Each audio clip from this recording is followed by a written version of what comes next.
Chapter 23, The War of Seasons. Hood didn't waste any time.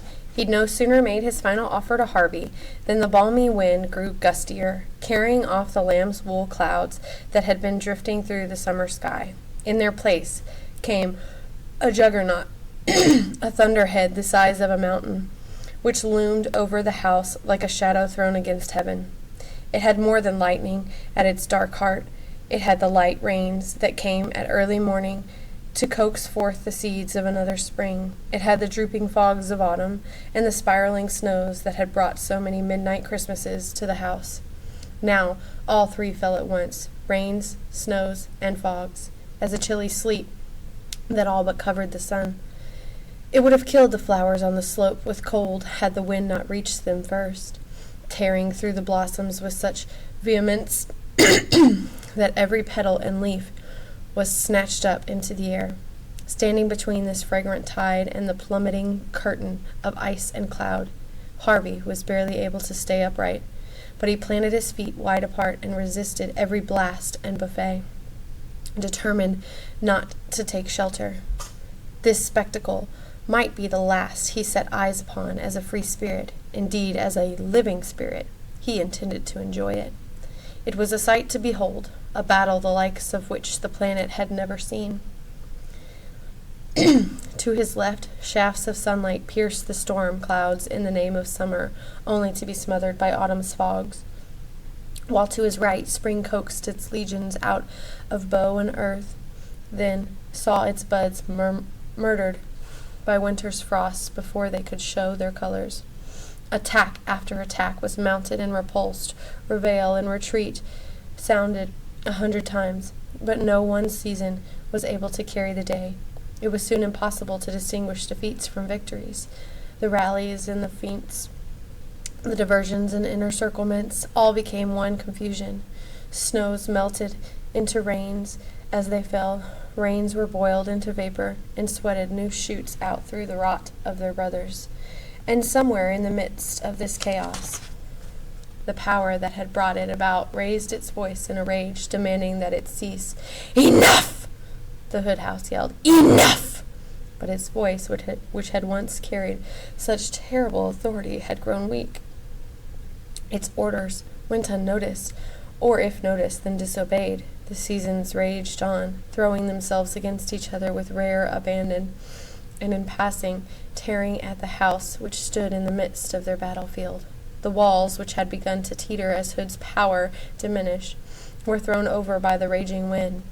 The chimneys were racked by thunder and toppled. The lightning rods struck so many times they melted and fell through the slateless roof in a burning rain, setting fire to every floorboard, banister, and stick of furniture they touched.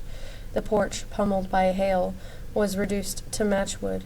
The staircase, rocked to its foundation by the growth in the dirt around it, collapsed like a tower of cards. Squinting against the face of the storm, Harvey witnessed all of this and rejoiced. He'd come to the house hoping to steal back the years that Hood had tricked from him, but he'd never dared believe he could bring the whole edifice down. Yet here it was, falling as he watched. Loud though the dins of wind and thunder were, they couldn't drown out the sound of the house as it perished and went to dust. Every nail and sill and brick seemed to shriek at once, a cry of pain that only oblivion could comfort. Harvey was denied a glimpse of Hood's last moments. A cloud of dirt rose like a veil to cover the sight, but he knew the moment his battle with the Vampire King was over, because the warring seasons suddenly turned to peace. The thunderhead softened its furies and dispersed. The wind dropped to an idling breeze. The fierce sun grew watery and veiled itself in mist. There was debris in the air, of course, petals and leaves, dust and ash. They fell like a dream rain, though their fall marked the end of a dream. "Oh, child," said Mrs. Griffin. Harvey turned to her. She was standing just a few yards from him, gazing up at the sky. There was a little patch of blue above their heads, the first glimpse of real sky these few acres of ground had seen since Hood had founded his empire of illusions. But it was not the patch she was watching. It was the congregation of floating lights, the same that Harvey had seen Hood feeding upon in the attic, which had been freed by the collapse of the house. They were now moving in a steady stream toward the lake. "The children's souls," she said, her voice growing thinner as she spoke the word. "Beautiful." Her body was no longer solid. Harvey saw she was fading away in front of him. "Oh, no!" he murmured. She took her eyes off the sky and stared down at her arms and the cat she was carrying in them. It, too, was growing insubstantial. "Look at us," Mrs. Griffin said with a smile upon her weary face. "It feels so wonderful." "But you're disappearing."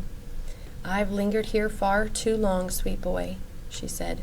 There were tears glistening on her face, but they were tears of joy, not of sadness. "It's time to go." She kept stroking Stu Cat as they both faded from sight.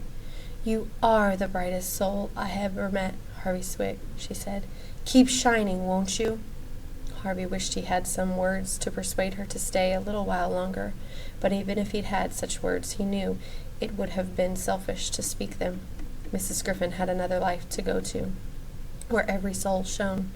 "Goodbye, child," she said. "Wherever I go, I will speak of you with love." Then her ghostly form flickered out, leaving Harvey alone in the ruins.